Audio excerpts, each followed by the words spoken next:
Ang nakakapasong sikat ng araw ay tila isang nagbabagang plansa na humahaplos sa balat. Ginagawang parang kumukulong bakal ang puting hagdanan ng family court. Daladala ang malaking tiyan na tila anumang oras ay sasabog, maingat na bumaba si Alia Reyes sa bawat baitang. Ang kanyang mga hakbang ay alanganin at mabagal. Ang mga daliri niyang nakakapit sa barandilya ay maputla na parang papel, nanginginig na tila isang kandilang malapit ng maubos. Ang hangin ay tuyong-tuyo at ang amoy ng natutunaw na alkitran at usok ng tambutso ay nagsasama-sama, bumubuo ng isang makapal at nakakasukang init na pumupuno sa mga baga ni Alia. Wala nang luhang lumalabas sa kanyang mga mata. Ang 8 taon, lahat ng iyon ay nabura at naging abo dahil lamang sa isang piraso ng papel mula sa kanyang likuran. Isang boses na ayaw na niyang marinig ang tumusok sa kanyang pandinig, matinis at puno ng pagmamayabang. Ha? Malaya na ako. 8 taon. Sa wakas, nabura na ang pinakamalaking pagkakamali sa buhay ko. Ang lalaking hanggang kanina lang ay kanyang asawa, si Paulo de Leon, ay iwinawagayway ang kopya ng kanilang kasulatan ng diborsyo na para bang ito ay isang watawat ng tagumpay habang tumatawa ng malakas. Ang halakhak niya ay umalingaw-ngaw sa mga pader ng korte, paulit-ulit na bumabayo sa eardrums ni Alia. Hindi lumingon si Alia. Mariin lamang niyang itinikom ang kanyang mga tuyong labi at tinitigan ang isang maitim na bitak sa sementadong daan. Tila iyon ang butas sa kanyang puso na hindi na kailanman mapupunan. Hoy! Nakikinig ka ba, Alia? Ang tunog ng mamahaling sapatos ni Paulo ay papalapit ng papalapit. Mabulok ka sa kahirapan? Kasama ng bastardo mong yan. Isang babaeng tulad mo?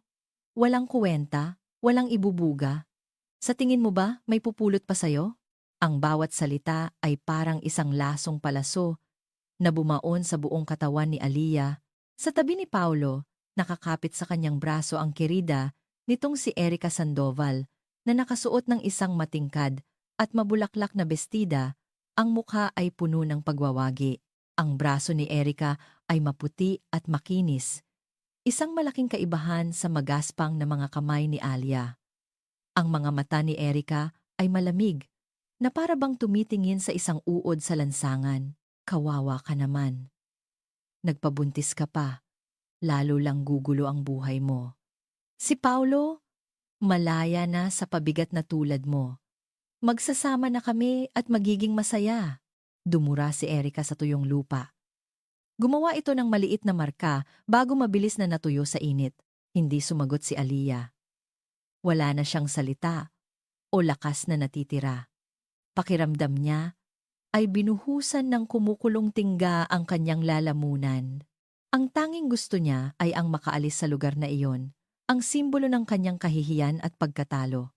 Naglakad siya ng paika-ika sa bangketa hanggang sa makarating sa isang luma at kinakalawang na hintuan ng bus. Doon, napaupo siya na parang isang basahan sa bakal na upuan. Ang init ng bakal ay tumagos sa manipis niyang damit na para bang siya ay sinusunog sa apoy ng impyerno. Ang pawis na tumutulo sa kanyang noo, hindi na niya alam kung ito ay pawis o luha, tila nawala ang lahat ng tunog sa mundo. At sa sandaling iyon, isang malalim na ugong ng makina ang yumanig sa hangin. Tahimik na dumausdos at huminto sa kanyang harapan ang 3 magkakasunod na itim na Toyota Alphard. Ang makintab at itim na katawan ng mga sasakyan ay bahagyang sinasalamin ang sikat ng araw. Ang paghinto ng mga ito ay perpekto. May pantay-pantay na distansya na tila hinarangan ang buong hintuan. Ano yun? Kaninong mga sasakyan yan? Narinig ni Alia sa malayo ang nagtatakang bulong ni Paulo. Mula sa pinto sa likuran ng unang sasakyan, isang matandang lalaki na may mga puting buhok na ang lumabas. Nakasuot ito ng isang mamahaling dark gray na suit. Tuwid ang kanyang tindig habang naglalakad siya papalapit kay Alia. Pagdating sa harap niya, yumuko ito ng malalim, isang perpektong 90-degree na paggalang. Para siyang humaharap sa isang reyna. Kasunod nito, 4 na malalaking lalaking nakaitim na suit ang bumaba mula sa mga sumunod na sasakyan. Pinalibutan nila si Aliyah. Hindi gaanong malapit ngunit sapat na para maging isang hindi nakikitang pader na humaharang sa anumang gulo mula sa labas. Ang matandang lalaki ay nagsalita sa isang boses na may awtoridad ngunit puno ng respeto. Ginang Aliyah. Ay, mali po. President Aliyah, pasensya na po kung napaghintay namin kayo. Nandito na po kami para sunduin kayo. President Aliyah? Nakatunganga si Paulo, hindi maintindihan ang nangyayari. Napanganga siya habang nakatayo. Si Erica naman ay natakot sa presensya ng mga lalaking nakaitim. Ang kanilang tahimik, ngunit mabigat na aura, ay sapat na para mapaatras siya.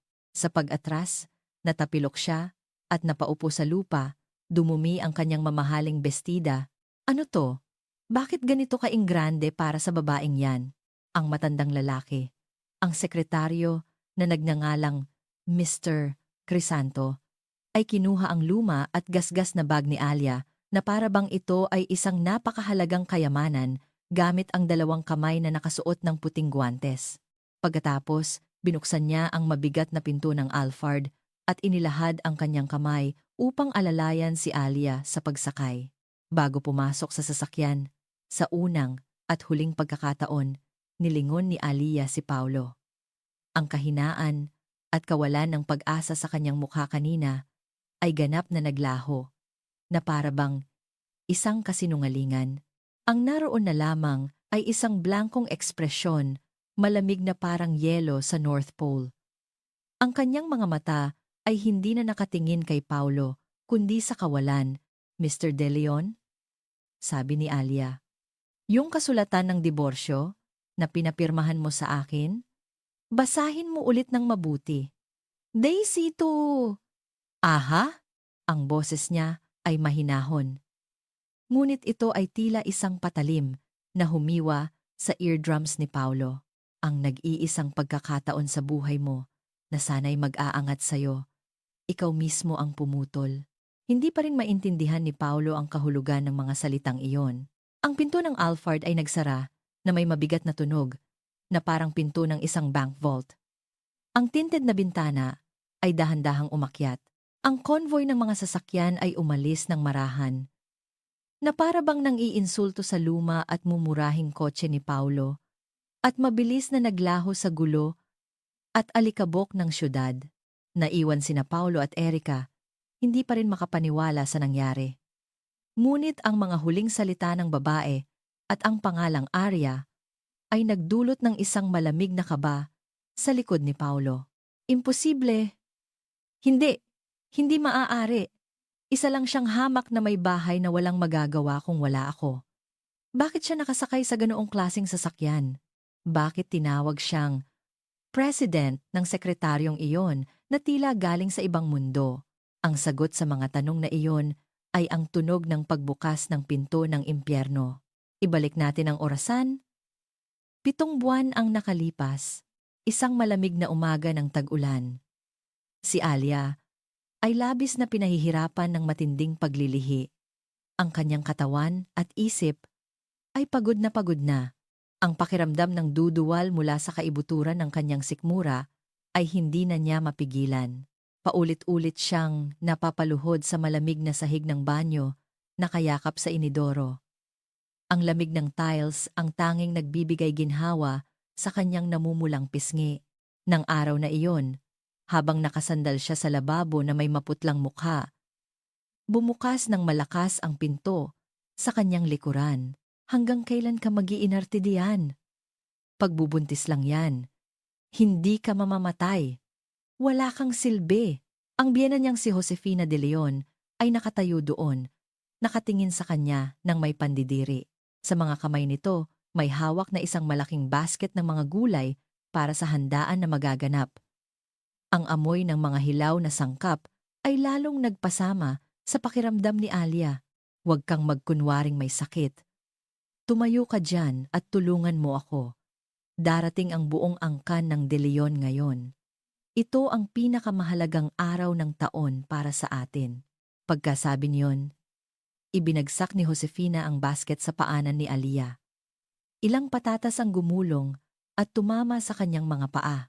Ngunit mas masakit pa sa pisikal na sakit ang mga salita at ang mapanuring tingin ni Josefina. Sa loob ng 8 taon, ganito ang trato sa kanya sa bahay na ito. Hindi siya tao, kundi isang alilang laging nariyan para utusan. Pasensya na po, pabulong na sabi ni Aliyah. Tumayo siya kahit nahihilo at pumunta sa kanyang puwesto sa sulok ng kusina. Isang madilim na bahagi na halos hindi nasisikatan ng araw, kahit ang asawa niyang si Paulo ay walang pakialam sa kanya. Nang sinabi niyang buntis siya, isang malakas na pag-ismid lang ang isinagot nito.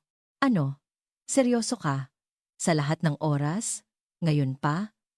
Ito ang pinakamahalagang yugto ng career ko.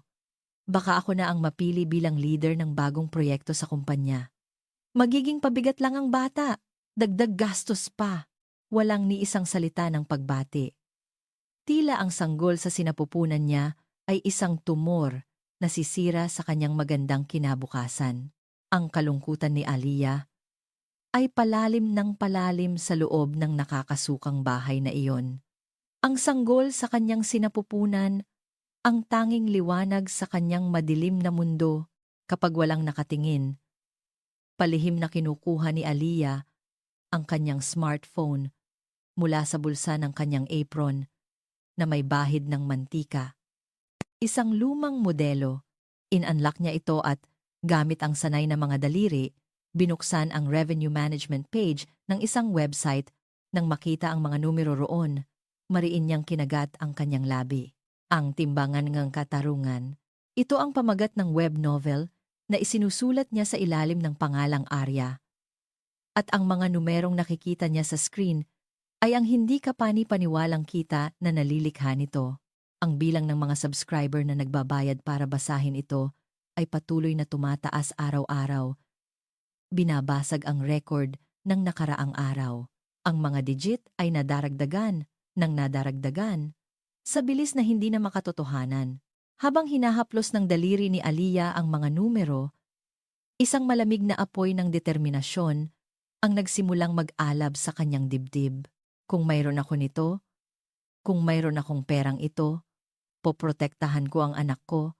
Kahit anong mangyari, ilalayo kita sa impyernong ito at palalakihin kita sa liwanag. Sa loob ng 8 taon sa bilangguang tinatawag na pagiging may bahay, palihim niyang hinahasa ang kanyang sandata. Sina Paolo at Josefina ay naniniwalang siya ay isang walang kuwentang babae na walang ibang alam gawin. Mabuti na rin iyon. Sa ngayon, kailangan niyang panatilihin ang maskara ng isang kaawa hanggang sa maging perpekto ang entablado para sa kanyang paghihiganti. Sa ilalim ng huwad na maskarang ito, gaano kalaking kayamanan na nga ba ang kanyang naipon? At para saan niya gagamitin ang napakalaking kapangyarihang iyon? Sa madilim na kusina, marahan niyang hinaplos ang kanyang tiyan. Huwag kang mag-alala anak, poprotektahan ka ni mama. Ang liwanag sa kanyang mga mata ay hindi na lang basta pagmamahal ng isang ina. Ito ay ang malamig na apoy ng isang diyosa ng paghihiganti na handang sunugin ang lahat. Nang gabing iyon, umuwi si Paolo ng lasing na lasing matapos makipagkita kay Erica na ipinagpaalam niyang company drinking session. Padabog niyang binuksan ang pinto. Iniwan ang sapatos na nakakalat at pabagsak na humiga sa sofa sa sala. Ang amoy ng murang pabango at alak ay dumumi sa hangin. At habang si Aliyah ay nakaupo roon na may maputlang mukha dahil sa paglilihi, sinabi ni Paulo ang mga salita na parang nag-uusap lang sila tungkol sa panahon. Hoy, Aliyah, may mahalaga akong sasabihin sa'yo. May gusto na akong iba. Si Erica Sandoval sa opisina. Kilala mo siya, di ba? Kaya makikipaghiwalay na ako sa'yo. Nakapagdesisyon na ako. Hindi agad na proseso ni Aliyah ang mga salita. Isang matinis na tunog ang umugong sa kanyang tainga at ang kanyang paningin ay lumabo. Ang mukha ni Paulo sa sofa ay tila lumulutang sa tubig. Anong sinasabi mo? Ang boses na lumabas sa kanya ay paos at nanginginig, na parang hindi sa kanya. Sabi ko, maghihiwalay na tayo. Hindi ka ba nakakaintindi ng Tagalog? Sa totoo lang, nagtataka ako kung paano kita natiis ng 8 taon. Isang babaeng walang kuwenta, boring, at plain. Dapat ka pa ngang magpasalamat sa akin. Tumawa si Paulo, isang tawang mula sa kaibuturan ng kanyang pagiging masama. Kumuha siya ng isang dokumento mula sa kanyang bag at inihagis ito sa lamesita. Oh, ayan, isang perpektong kasulatan ng diborsyo, pinagawa ko sa abogado, para hindi ka na makahabol mamaya. Kinuha ni Aliyah ang papel gamit ang nanginginig na mga kamay. Puno ito ng mga legal na termino, na parang isang hukbo ng itim na langgam. Sa gitna ng lahat, isang malupit na pangungusap ang kumuha ng kanyang atensyon, anumang kitain na nagmula sa espesyal na talento o sariling pagsisikap ng isa sa mag-asawa sa loob ng kanilang pagsasama ay hindi ituturing na bahagi ng conjugal property at ang kontribusyon ng kabiyak dito ay ituturing na 0%. Isang probisyon na puno ng kasamaan at kasakiman. Ipinasok ito ni Paulo para siguraduhing walang makukuhang kahit isang sentimo si Aliyah mula sa bonus at promosyon na inaasahan niya, at marahil mula sa tulong pinansyal ng pamilya ni Erica, lubos siyang naniniwala na si Aliyah ay isang babaeng walang-wala. Oo, iniisip ng lalaking ito na wala akong pera. Ni sa panaginip ay hindi niya alam ang tungkol sa perang pinaghirapan ko gabi-gabi sa loob ng 8 taon. Isang ipu-ipo ng galit at kawalan ng pag-asa ang namuo sa dibdib ni Aliyah. Ngunit sa sandaling iyon, isang ideya ang tumama sa kanyang isip na parang kidlat. Teka, ang probisyong ito ang maaaring maging perpektong pananggalang ko. Ang bilyon-bilyong pisong kinita ko bilang si Arya. Ito ay produkto ng aking espesyal na talento at sariling pagsisikap na walang anumang kontribusyon mula sa asawa ko. Hindi ba? Si Paulo, dahil sa sarili niyang kasakiman, ay maingat na naghukay ng sarili niyang libingan. Pinigilan ni Aliyah ang tawang nagbabadyang kumawala. Tinakpan niya ang kanyang mukha ng 2 kamay at nagkunwaring umiiyak. Ito na ang pagkakataon para gampanan ang papel ng kaawa-awang bida na inapi sa loob ng 8 taon. Ang sama mo. Ang sama-sama mo. Paano mo ito magagawa? May anak tayo sa sinapupunan ko. Nang makita ang umiiyak na si Aliyah, ngumisi si Paulo nang may kasiyahan para sa kanya. Ang luha ng isang babae ay simbolo ng kanyang tagumpay. Ang ingay mo. Akala mo ba madadaan mo ako sa iyak? Pumirma ka na. Walang sustento, walang hatian ng ari-arian, tapos ang usapan. May reklamo ka? Tumingin si Aliyah kay Paulo, gamit ang mga matang basa sa luha at dahan-dahang tumango. Pagkatapos, idiniin niya ang kanyang hinlalaki sa inkpad na inabot ni Paulo. Sa bawat pahina ng kasulatan, inilagay niya ang kanyang thumb mark na tila inilalagay ang kanyang kaluluwa. Isang matingkad na pulang marka. Hindi ito simbolo ng kahihiyan. Ito ay isang kontrata ng dugo na sumusumpa sa kanyang ganap na tagumpay sa hinaharap. Sa sandaling iyon, walang kamalay-malay si Paulo. Ang perpektong kontratang ginawa niya para itaboy si Aliyah nang walang pera ay siya palang magiging pinakamalakas na kalasag na poprotekta sa halos 1 bilyong pisong yaman nito at magdadala sa kanya sa isang pagkawasak na hindi na niya matatakasan. Siya mismo ang gumawa ng lubid na bibitay sa kanyang sarili. Umalis ka na dito! Magnanakaw! Si Josefina, ang biyena ni Aliyah, ay walang awang isinilid ang iilang gamit ni Aliyah sa isang itim na garbage bag at itinapon ito sa labas ng pinto. Ilang damit at libro ang nagkalat sa lupa. Si Paulo ay nakahalokip-kip lang, pinapanood ang lahat ng may malamig na tingin na para bang nagtatapon lang ng basura. Pinalaya si Aliyah sa bahay.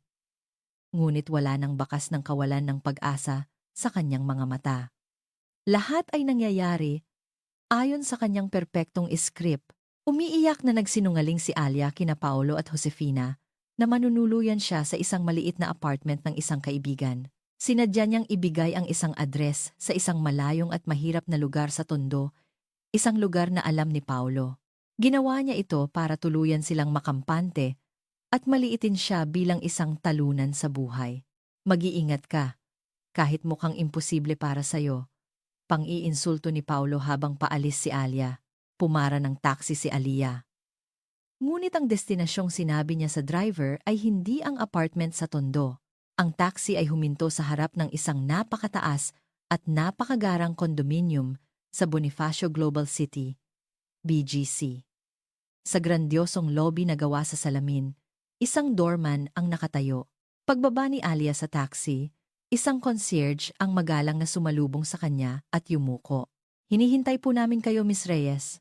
Tinanggap siya na parang isang reyna at dinala sa isang high-speed elevator na para lamang sa mga residente, patungo sa pinakamataas na palapag.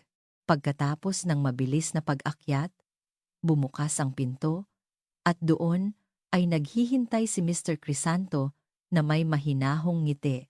"President Arya, kanina pa po namin kayo hinihintay. Ito po ang penthouse na inihanda ni Don Ricardo para sa inyo." Ang unit ay tila mula sa ibang dimensyon kumpara sa nakakasakal na bahay na tinirhan niya sa loob ng 8 taon. Ang isang buong pader ng sala, mula sahig hanggang kisame, ay salamin. At sa likod nito ay ang kumikinang na cityscape ng Metro Manila na parang isang kumot ng mga alahas. Ang mga gamit ay minimalist, ngunit gawa sa pinakamataas na kalidad ng materyales. Mayroon itong state-of-the-art na security system at isang personal na medical team at nutritionist para pangalagaan ang kanyang kalusugan at pagbubuntis. "Mula po ito kay Don Ricardo," sabi ni Mr. Crisanto habang inaabot ang isang champagne glass. Ang sabi po niya, "Sumulat ka ng pinakamagandang kwento nang walang anumang istorbo. Siyempre, ang laman nito ay ang pinakamahal na non-alcoholic sparkling water." Si Don Ricardo Villanueva, ang pinuno ng Orion Capital sa Pilipinas, isang dambuhalang investment fund. Siya ang ilang taon na ang nakalipas unang nakadiskubre sa talento ni Alia noong siya ay isa pa lamang hindi kilalang may bahay sa isang sulok ng internet. Siya ang nangakong poprotektahan ang kanyang pagkakakilanlan at bibigyan siya ng buong suporta ang kanyang nag-iisang kapanalig. Ilang buwan bago iyon, sa payo ni Don Ricardo, gumawa si Alia ng isang mahalagang hakbang.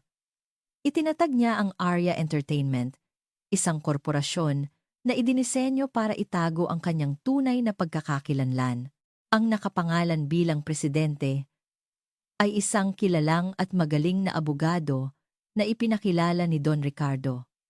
Lahat ng impormasyon na mag-uugnay sa kanya, kasama na ang daloy ng pera, ay ganap na nakatago. Habang iniisip ni na Paolo na naghihirap siya sa isang maliit na apartment at gumagawa ng mga side hustle para mabuhay, si Alia ay nasa kastilyong ito sa kalangitan, tahimik na hinahasa ang mga pangil ng kanyang paghihiganti para makapag-focus sa pagsusulat at para makalikom pa ng mas malaking yaman at impluwensya sa lipunan. "Mr. Crisanto, may isang pabor akong hihilingin. Pakibigay po nito sa administrator ng apartment na sinabi kong tinitirhan ko." Inabot ni Alia ang isang makapal na sobre kay Mr. Crisanto. Sa loob nito ay isang malaking halaga ng cash at isang piraso ng papel. Nakasulat doon ang detalyadong script na dapat sabihin ng administrator kung sakaling bumisita sina Paulo para tingnan ang kanyang kalagayan. Nagsimula na ang paghihiganti ni Alia. Hindi ito sa pamamagitan ng dahas, kundi sa talino, estratehiya, at kapangyarihan ng isang kwento. Isang tahimik ngunit perpektong digmaan. Bakit nga ba ang isang tulad ni Don Ricardo, pinuno ng isang dambuhalang pondo, ay tutulong sa isang ordinaryong may bahay?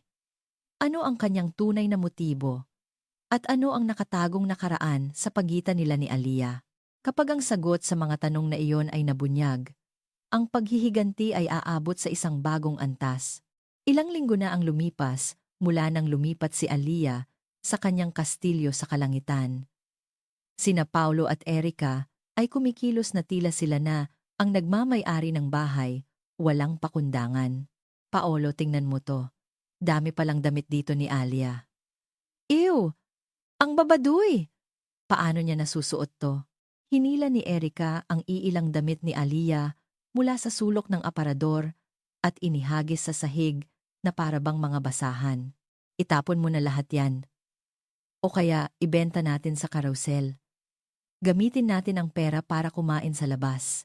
Walang pag-aalinlangan, kinuhanan ni Paulo ng litrato ang mga gamit ni Alia, pati na ang isang branded na bag na binili niya bago sila ikasal at isang simpleng pearl necklace na alaala mula sa kanyang yumaong ina.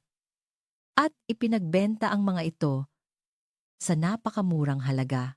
At ang kakarampot na kinita, ipinambili niya ng bagong bag para kay Erica at ipinang-date sa isang mamahaling restaurant. Ipinost pa niya ito sa social media. Simula ng bagong buhay! Goodbye negativity! Malaya na ako sa malas. Pinapanood ni Alia ang post na iyon habang nakaupo sa kanyang leather na sofa sa penthouse. Kakaiba, pero wala siyang naramdamang galit. Awa na lang. Masyadong mababaw at isip bata ang kanilang ginagawa. Ngunit may isang pangyayari na ganap na babago sa kanyang damdamin. Isang hapon, nakatanggap siya ng isang video mula sa kanyang biyenang si Josefina. Isang masamang kutob ang gumapang sa kanyang dibdib. Nang i-play niya ang video, napahinto ang kanyang paghinga. Ang nasa screen ay ang bakuran ng bahay ng mga De Leon. Sa gitna nito, may isang malaking siga, at sa loob ng apoy, walang awang sinusunog ang ilang luma at kupas na mga notebook. Ang mga iyon ay ang kanyang mga journal sa pagsusulat na sinimulan niya pa noong high school. Ang kanyang mga pangarap, mga piraso ng kwento, ang mga hininga ng kanyang mga karakter, ang kanyang kaluluwa, ang pinakamahalaga niyang kayamanan. Mula sa video, narinig ang matinis na tawa ni Josefina. Ang mga basura mong sinusulat, bagay lang dyan sa apoy. Ito ang dahilan kung bakit puro ka pangarap at wala kang nararating. Ito na, Alia. Sunog na ang lahat ng ugnayan mo sa pamilyang De Leon. Mabulok ka sa kahirapan kasama ng anak mo. Nang matapos ang video, bumalik ang katahimikan sa silid. Mahigpit na hinawakan ni Alia ang kanyang telepono. Hindi gumagalaw. Isang malamig na luha ang dumaloy sa kanyang pisngi. Ngunit hindi ito luha ng kalungkutan. Isang bagay sa kaibuturan niya, ang naputol. Ang galit na matagal na niyang pinipigilan ay sumabog na parang bulkan. Hindi ko sila mapapatawad. Ang sakit at pagkawala ay naging isang malamig at matigas na pagkamuhi. Ang sinunog nila ay hindi lang papel.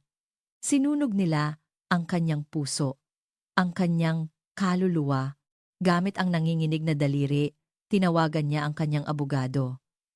Ang boses niya ay kalmado at malamig, na ikinagulat niya mismo, attorney. Nakuha ko na ang ebidensya. Hindi. Nakuha ko na ang pinakamalupit at pinakamabisang ebidensya. Hindi si Alia ang tipo ng babae na iiyak na lang sa isang sulok. Ang pinakamalaking insultong ibinigay nila ay magiging pinakamalakas na gasolina para sa kanyang paghihiganti. Mula sa abo, muli siyang babangon na parang isang phoenix. Paano ko ibabalik ang sakit na ito sa kanila? Ng 100,000 beses na mas matindi. Sa sandaling iyon, ang diyosa ng paghihiganti ay ngumiti. Ang video ng pagsunog sa mga notebook ay hindi lang basta ebidensya ng paninira. Itinuring ito ng legal team ni Alia bilang malinaw na katibayan ng psychological abuse and destruction of property. Isang alas na ganap na sisira sa reputasyon ni Paulo sa lipunan. Ngunit hindi doon nagtatapos ang ganti ni Alia. Sa tulong ni Don Ricardo, gumawa siya ng isa pang malamig na hakbang. Dumating ang ulat mula kay Mr. Crisanto sa penthouse. President, tapos na po ang investigasyon. Ayon sa ulat, si Josefina De Leon ay may utang na aabot sa 3 milyong piso mula sa iba't ibang lending companies at 5,006 ginamit niya ito para sa pagpaparenovate ng bahay at pagbili ng mga mamahaling gamit na hindi naman nila kaya. Tiningnan ni Aliyah ang report at ngumiti ng mapait. Bilhin ng Orion Capital ang lahat ng utang na iyon. Para, sa legal na paraan, ma-foreclose natin ang nag-iisa niyang yaman at ang bagay na pinahahalagahan niya, ang bahay na iyon. Alam ni Aliyah kung ano ang pinakamahalaga kay Josefina, ang tingin ng lipunan at ang lumang bahay ng mga De Leon. Ang pag-agaw sa mga ito mula sa kanya ang magiging pinakamatamis na paghihiganti. Samantala, sa Cybercore Solutions, ang kumpanyang pinagtatrabahuhan ni Paulo, isang malaking VR, virtual reality project ang isinasagawa. Ngunit kapos na kapos sila sa pondo at malapit ng malugi. Ang kanilang kaligtasan ay nakasalalay sa isang malaking investment mula sa labas. At ang tagapagligtas na lumitaw ay ang Orion Capital na pinamumunuan ni Don Ricardo. Nasa alapaap si Paulo sa tuwa. Bilang leader ng proyektong ito, kapag nagtagumpay siya, diretso na siya sa pagiging board member. Kaya naman, ginawa niya ang lahat para sipsipan ang kinatawan ng Orion Capital. Mr. Crisanto, sir, pagod na po kayo. Heto po, mamahaling kape mula sa isang sikat na coffee shop.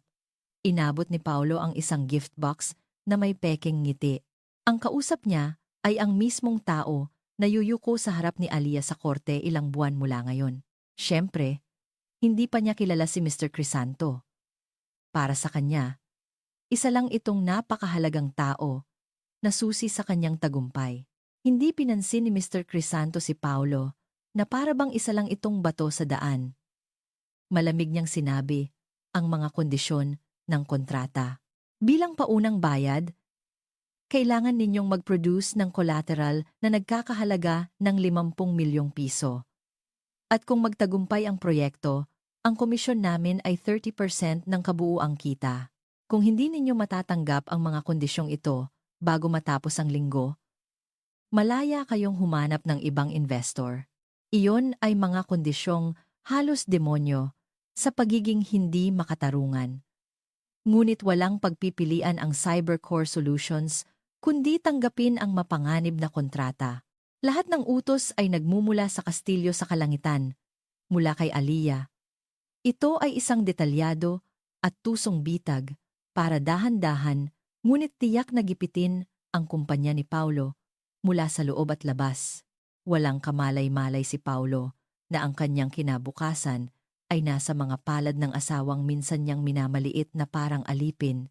Para sa kanya, ang daang tinatahak niya ay patungo sa tagumpay. Hindi niya alam na ito ay patungo sa isang bangin na wala ng atrasan.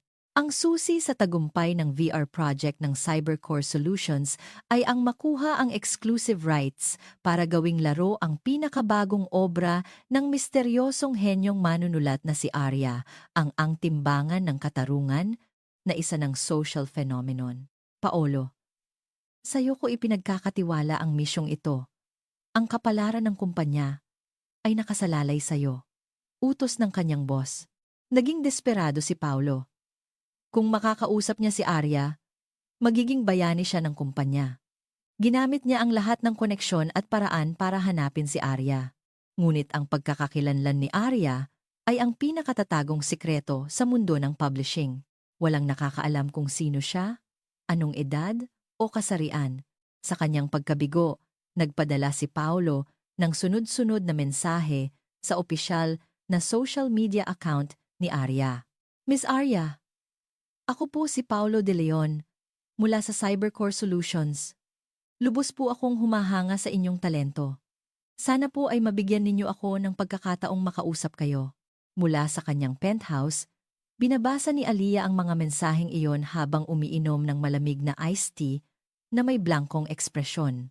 Pagkatapos, tinap niya ang profile picture ni Paulo at walang pag-aalinlangang pinindot ang block button. Ang mga email mula sa company address niya ay automatikong napupunta sa spam folder. Habang lalong naiinis si Paulo, bigla niyang naalala si Aliyah. Kumusta na kaya yon? Walang pera, malaki ang tiyan, siguradong naghihirap sa isang lumang apartment. Dahil sa kaunting konsensya, at mas malaking pagnanais na ipagyabang ang kanyang tagumpay, binisita ni Paulo ang apartment sa Tondo kung saan niya inaakalang nakatira si Alia. Gusto niyang pagtawanan ang kaawa-awang kalagayan ng kanyang dating asawa. Tinanong niya ang administrator ng building tungkol kay Alia. Ang administrator, na may pasasalamat sa makapal na sobrang bigay ni Alia, ay sumunod sa script. Ay, si Miss Reyes po ba? Naku, kaawa-awa po talaga. Gabi-gabi ko pong naririnig na umiiyak sa kwarto niya.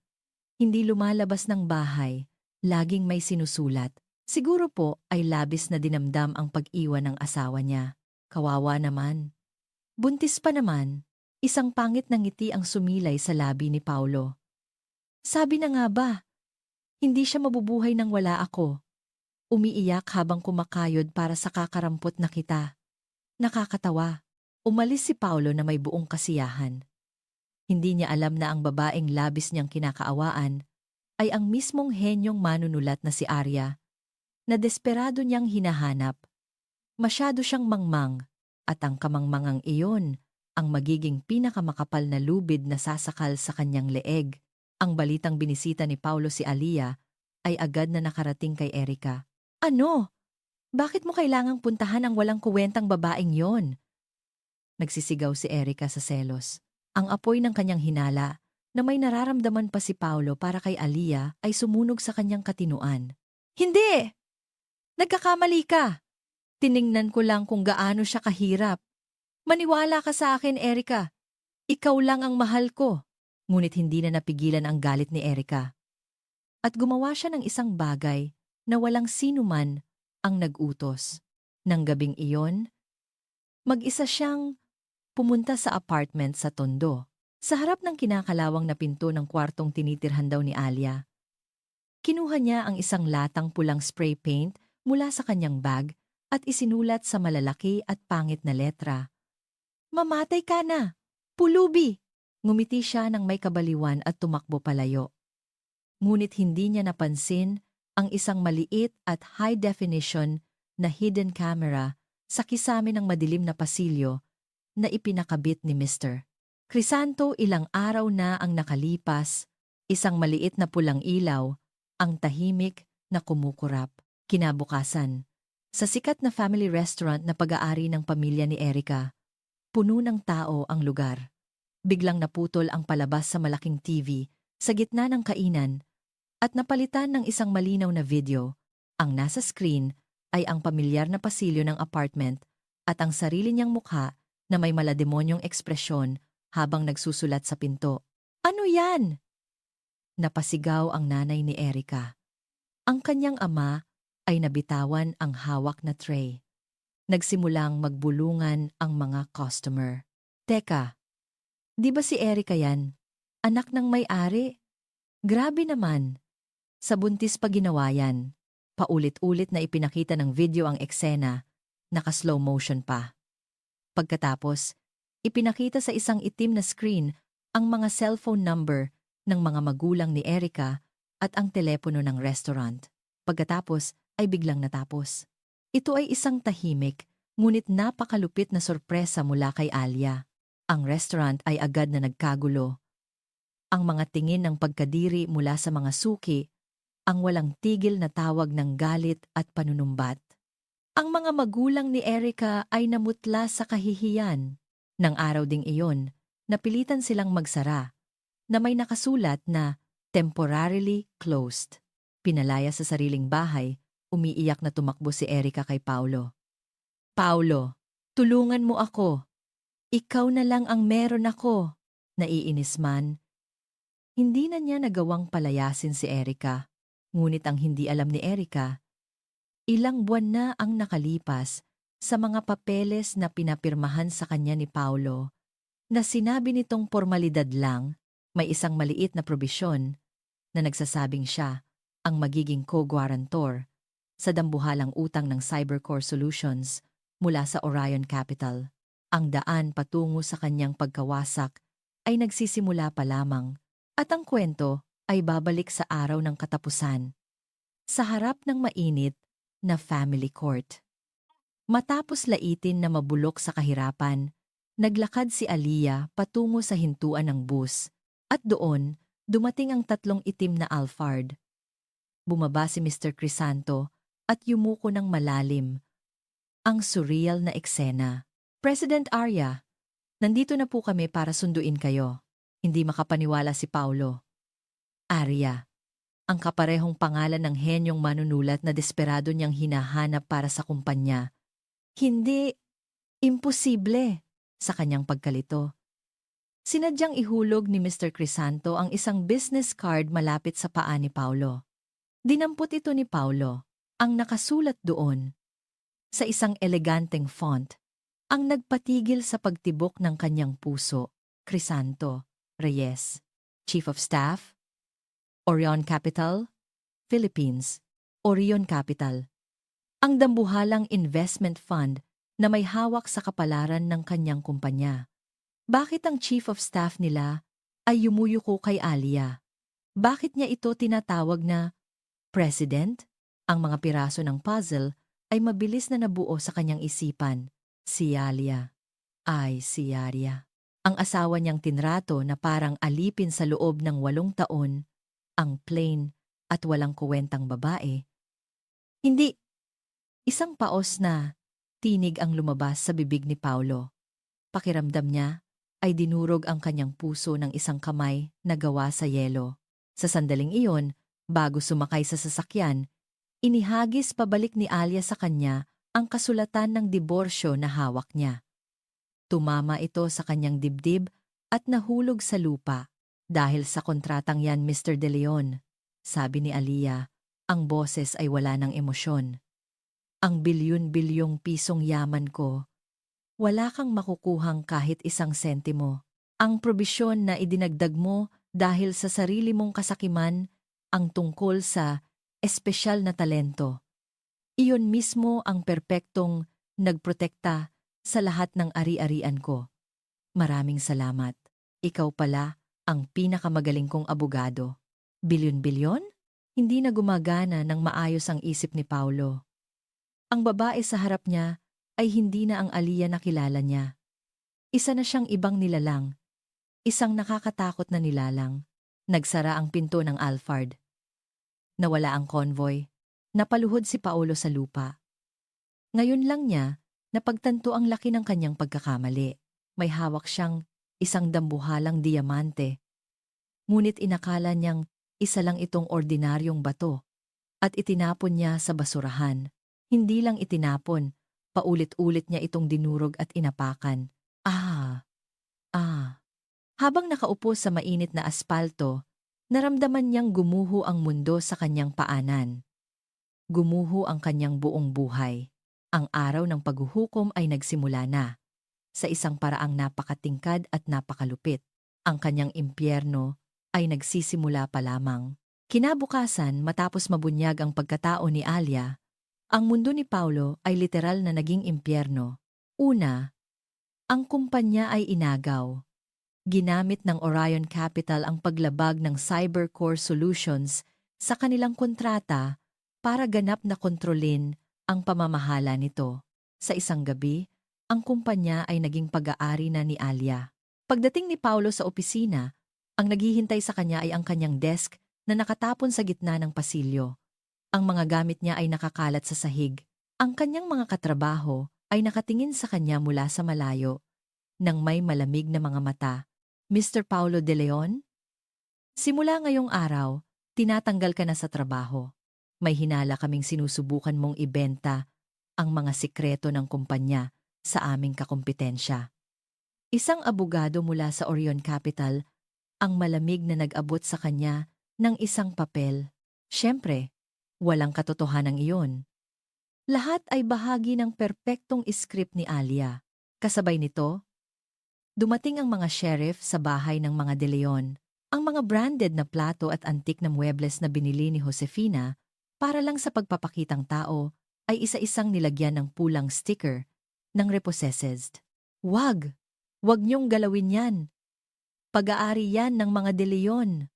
Nagsisigaw si Josefina na parang nababaliw. Pasensya na po, ginang.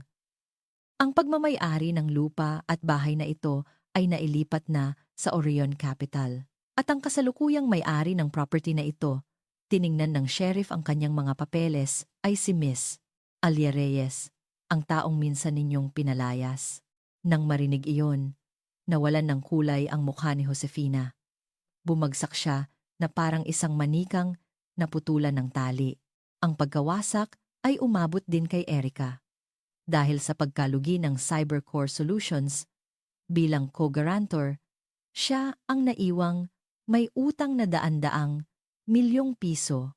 Dagdag pa rito, dahil sa isinumiteng ebidensya ni Alia sa pulisya, ang paninira sa pinto ng apartment at ang mga kaso ng fraud na ginawa niya noon, isang warrant of arrest ang inilabas para sa kanya. Sinubukan niyang tumakas paalis ng bansa, ngunit sa airport, hinarang siya ng mga pulis. Doon mismo, pinusasan siya. Ang kanyang mababaw at makasariling buhay ay tuluyan ng nagwakas. Nawala kay Paulo ang lahat. Bahay, trabaho, reputasyon, pera. Ang lalaking ilang araw lang ang nakalipas ay naniniwalang nasa tuktok siya ng mundo, ay ibinagsak sa pinakamababang antas ng lipunan.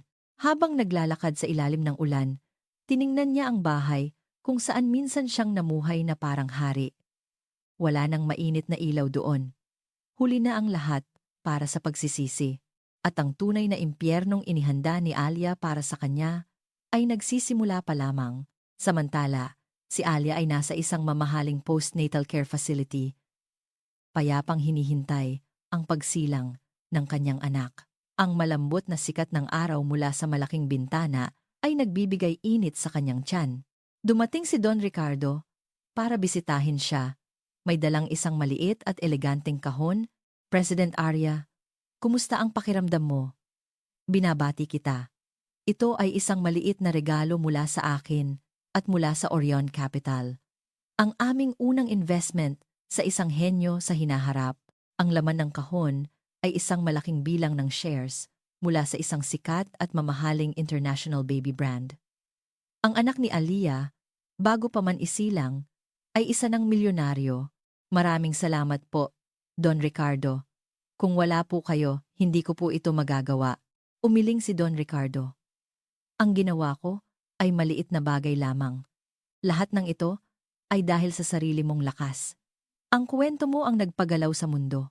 Ang paghihiganti ni Alia ay hindi lang tungkol sa pagwasak. Matagal na niyang ipinaayos sa kanyang mga abogado ang legal na garnishment sa lahat ng kikitain ni Paulo sa hinaharap. Ang dahilan, bayad para sa 8 taon ng serbisyo bilang may bahay at sa dinanas na psychological distress. Ang halaga ay aabot sa 10 milyong piso.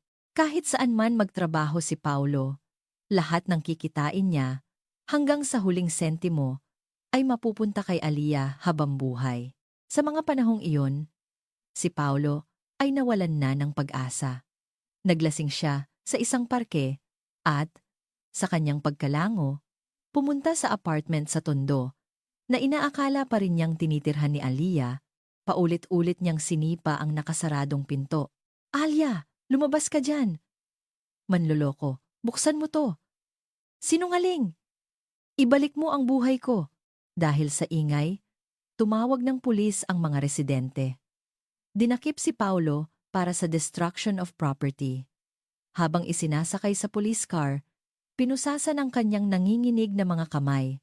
Isa na namang mantsa ang nadagdag sa kanyang wasak na buhay.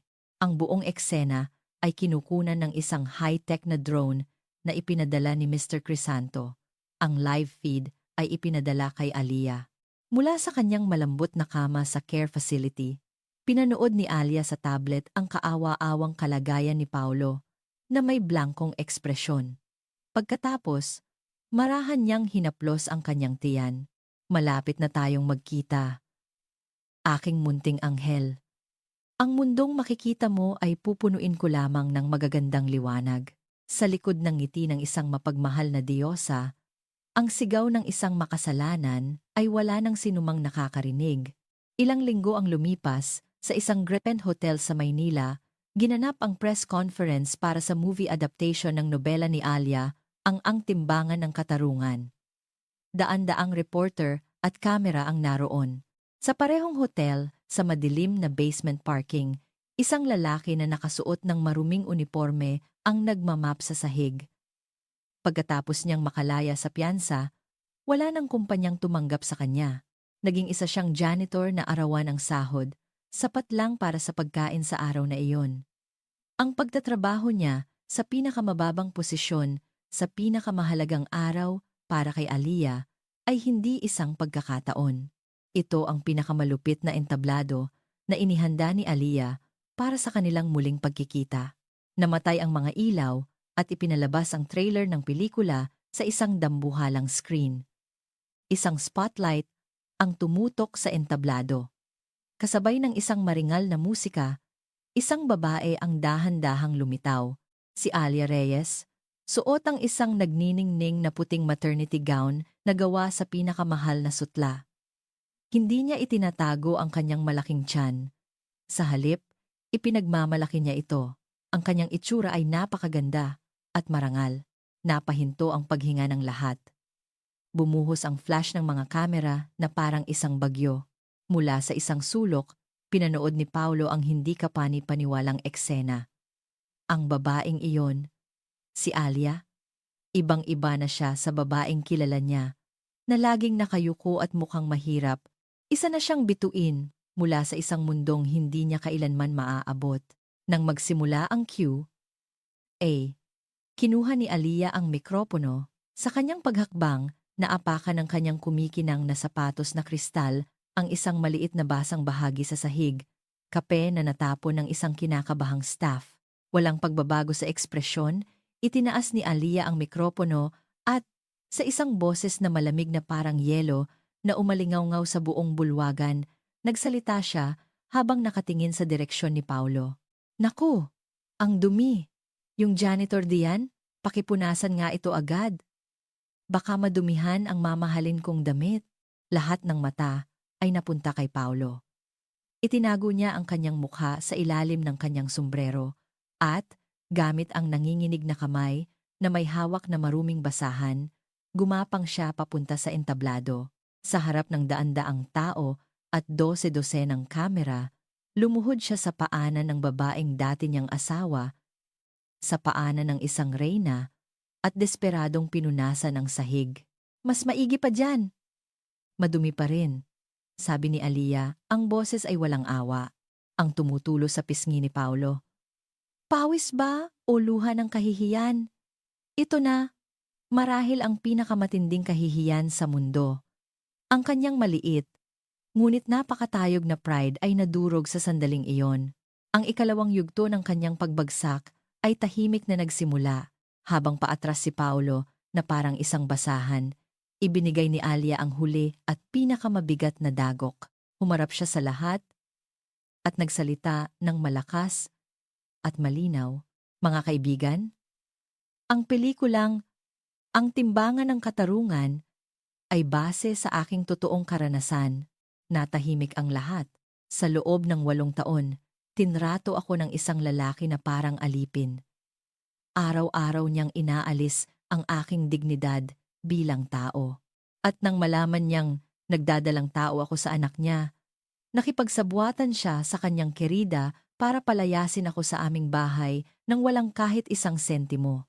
Itinuro ni Aliyah ang kanyang nanginginig na daliri kay Paulo, na nasa sulok na parang isang uod. Ang lalaking iyon ay ang kaawa-awang taong naglilinis ngayon sa aking paanan. Sa isang iglap, lahat ng kamera ay tumutok kay Paulo. Daan-daang flash ang sumunog sa kanyang kahihiyan, sa alaala ng lahat magpakailanman. Ah! Isang nakakabaliw na sigaw ang narinig mula sa likuran. Si Erica, na nakapuslit papasok, ay nagsisigaw habang hinihila ng mga guwardya. Sinungaling! Kasinungalingan lahat yan. Mahal ko si Paulo. Ako ang niloko niya. Ang kanyang pangit na eksena ay lalo lamang nagpatunay sa kuwento ni Aliyah. Sinubukang tumakbo ni Paulo, ngunit sa kanyang pagmamadali, natapilok siya at bumagsak ng padapa. Ang lahat ng ito ay live na ipinapalabas sa buong bansa. nang ang kanyang paghihiganti ay ganap ng makumpleto sa mismong sandaling iyon. Isang matinding sakit ang naramdaman ni Aliyah sa kanyang puson. Napahawak siya sa kanyang tiyan. Ang labor pain, si Don Ricardo at Mr. Crisanto, ang unang nakapansin, agad silang tumakbo sa entablado. President Arya, kumapit po kayo. Ang ambulansya ay nasa labas na po ng hotel. Habang nagkakagulo ang lahat, si Aliyah ay inalalayan palabas. Sa gitna ng palakpakan at bulungan, ilang oras ang lumipas, isang nagwawalang si Paulo ang sumugod sa ospital. Pabayaan niyo ako! Anak ko yan! Magsisilang na ang anak ko! Ngunit hinarang siya ng mga pulis. Mr. Paulo de Leon, may restraining order laban sa inyo. Paglabag po ito. Sumama po kayo sa presinto. Wala siyang nagawa kundi magpahuli muli. Mula sa bintana ng police car, nakita niya ang breaking news sa isang malaking screen sa kalsada. Tanyag na, manunulat na si Arya, matagumpay na nagsilang sa isang ospital sa Maynila. Ang huling hatol ay ibinaba kasabay ng pagsilang ng isang bagong buhay. Matapos ang mahabang labor, nagsilang si Aliyah ng isang malusog at magandang batang lalaki na walang bakas ng pagkakahawig sa kanyang ama. Nang marinig niya ang unang iyak nito, bumuhos ang luha mula sa mga mata ni Aliyah. Ito ay luha na tila hinugasan ng lahat ng sakit, lungkot, at galit ng nakaraang 8 taon. Pinangalanan niya ang kanyang anak na araw. At ipinagmamalaking ibinigay ang kanyang apelyidong Reyes, hindi ang De Leon. Ang batang ito ay hindi pag-aari ng sinuman. Mabubuhay siya sa isang mundong puno ng liwanag. Samantala, ang buhay ni Paulo ay tuluyan ng nagwakas dahil sa paglabag sa restraining order at sa isang bitag na inihanda ni Aliyah na nagpalabas na tinangka niyang kidnapin ang sariling anak. Wala nang sinumang naniwala sa kanya. Ang hatol ng korte, 10 taong pagkakakulong. Nang marinig niya ito, umiyak siya na parang isang bata sa loob ng korte. At sa malamig na selda, doon niya lang unang naamin sa sarili. Mahal ko pala si Aliyah, ngunit ang huli at makasariling pag-amin na iyon ay umalingaw-ngaw lamang sa mga pader na semento. Si Josefina, nang malaman sa TV ang sinapit ng kanyang anak, ay na-stroke. Nakaligtas siya, ngunit naparalisa ang kalahati ng kanyang katawan at halos hindi na makapagsalita. Ang kumupkop sa kanya sa huli ay isang state-of-the-art na nursing home para sa mga matatanda. Isang pasilidad na itinayo mula sa isang malaking anonymous na donasyon mula kay Aliyah. Doon niya pagbabayaran ang kanyang mga kasalanan habang buhay. Si Erica ay nakulong din ng ilang taon para sa fraud at threats. Ang buhay niya pagkatapos ay tuluyan na ring nawasak. Ang lahat ng taong nagpahirap kay Aliyah ay nawala na sa kanyang buhay. Ang mahaba at malakas na bagyo ay lumipas na. Sa kanyang mga bisig, ang init ng isang bagong buhay. Mula sa bintana ng ospital, pinanood ni Aliyah ang pagsikat ng araw. Ang mahabang gabi ay sa wakas ay natapos na. Ang kanyang tunay at maningning na buhay, kasama ang kanyang araw, ay ngayon pa lamang magsisimula. At sa likod ng mga rehas, si Paulo ay mapipilitang panoorin at pakinggan ang mga balita tungkol sa sunod-sunod na tagumpay ni Aliyah sa buong mundo sa loob ng 10 taon. Ito marahil ay isang walang hanggang parusa na mas masahol pa sa kamatayan. 5 taon ang lumipas na parang isang panaginip. Si Aliyah Reyes bilang Arya ay hindi lang sa Pilipinas kundi pati na rin sa Hollywood, kinilala bilang isang world-class na manunulat at producer. Ang bawat obra niya ay nagiging isang global phenomenon, nagdadala sa kanya ng higit pang yaman at katanyagan. Ang kanyang anak na si Araw ay isa ng bibo at matalinong 5 taong gulang na bata. Namana niya ang talino ni Aliyah at ang kahinahunan ni Don Ricardo. Dahil sa kanyang kaakit-akit na itsura, isa na rin siyang sikat na child model. At si Don Ricardo, para kay Araw, ay isa ng mapagmahal na ama. Kapag magkakasama sila, mukha silang isang perpekto at masayang pamilya. Samantala, si Paulo, pagkatapos ng 10 taon, ay nakalaya na. Ngunit anino na lamang siya ng dati niyang sarili. Dahil sa mga gulo sa kulungan, naging pilay na siya. Wala siyang makuhang matinong trabaho at naging palaboy sa lansangan na mamalimos para mabuhay. Isang malamig na araw ng taglamig, sa isang abalang kanto sa BGC, isang itim na Rolls-Royce ang huminto sa traffic light. Sa loob, masayang nagbabasa ng libro sina Alia at Araw, habang pinapanood sila ni Don Ricardo ng may pagmamahal. Sa isang iglap, napansin ni Alia sa gilid ng kanyang paningin ang isang marumi at gusgusing lalaki. Nakaupo sa malamig na semento, may hawak na karton na may nakasulat na Palimos po, si Paolo. Sa loob ng isang segundo, nagtama ang kanilang mga mata sa salamin. Nakilala ni Paolo si Alia at nanlaki ang kanyang mga mata na parang nakakita ng multo. Sinubukan niyang magsalita. Ngunit bago pa man, ibinaling na ni Alia ang kanyang tingin na para bang nakatingin lang sa isang ordinaryong bato sa daan. Walang galit, walang awa, walang anumang emosyon. Tanging isang ganap at perpektong kawalan ng interes. Naging berde ang ilaw. Ang Rolls-Royce ay marahang umandar palayo, na parang walang nangyari. Napaupo si Paulo sa lupa. Mas gugustuhin pa niyang kinamumuhian siya. Ngunit ang kanyang buong pagkatao ay ganap nang nabura sa buhay ni Alia na parang hindi siya kailanman umiral. Iyon, sa lahat, ang pinakamalupit at pinakamabigat na parusa. Sa loob ng sasakyan, binuksan ni Alia ang isang bagong planner. Gamit ang kanyang paboritong pluma, isinulat niya sa isang magandang sulat, ang tunay na paghihiganti ay hindi ang pagpapahirap sa iyong kaaway.